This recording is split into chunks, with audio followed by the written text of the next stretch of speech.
Where were you when you found out, and what were your initial thoughts when you found out that Brian Daboll was out? Brandon, hello. I'm trying to think of my geography to think where I was. Maybe I was over, I don't know, Des Moines. I don't know. Maybe the Pittsburgh Allegheny area. I guess. Yeah, I was flying back from Chicago. As anyone who traveled this weekend, very difficult travel situations with, stoppages and things like that and delays. So yes.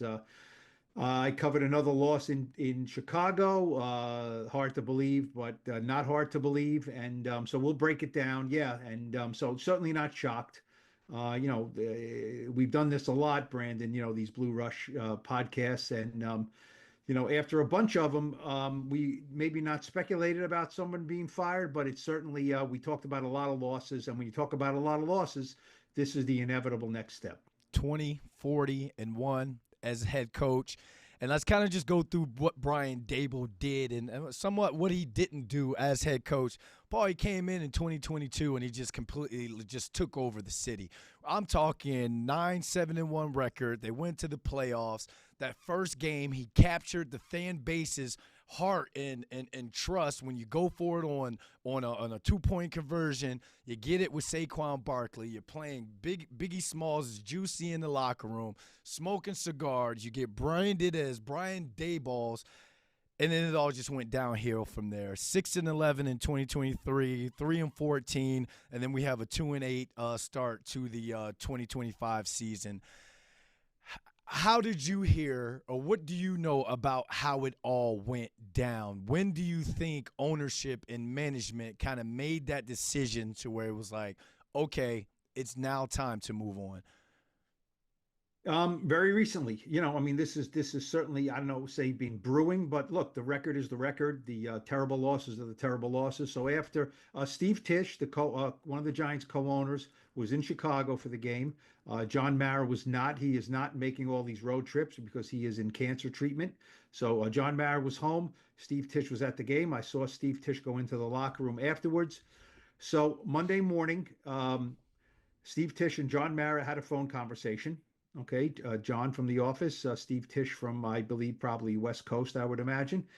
They had a phone conversation, and in that conversation, it was agreed upon that they were going to and needed to make a change at the head coach position, not at the general manager position, but at the head coach position. After that phone conversation, John Mara and called Joe Shane into his office and said, "This is what we are doing. You're staying.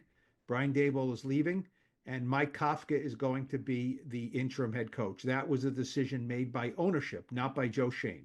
Okay, so anyone who says Joe Shane won a power struggle here, Joe Shane did not fire Brian Daboll. The owners fired Brian Daboll.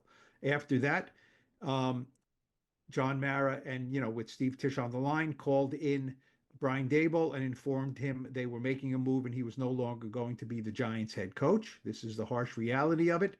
And then the Giants had a regularly scheduled 1 p.m. team meeting. At that team meeting, Joe Shane led the meeting and announced to the team that there was a coaching change and Brian Daboll was no longer the head coach and Mike Kafka was now the interim head coach. Mike Kafka then spoke to the team for the first time as the head coach. From what I understand, he said it was a very difficult day, that he was there because of Brian Daboll. Many of the players were there because of Brian Daboll, bring them in and coaching them and things like that. They had to move on. There was great opportunity in these last 7 games, and they had to stick together. Brian Daboll was not in that team meeting, did not address the team as a group. He was in the locker room afterwards, talking quietly, privately, individually with some players, yes, including Jackson Dart. And away we go. That's the way it went down.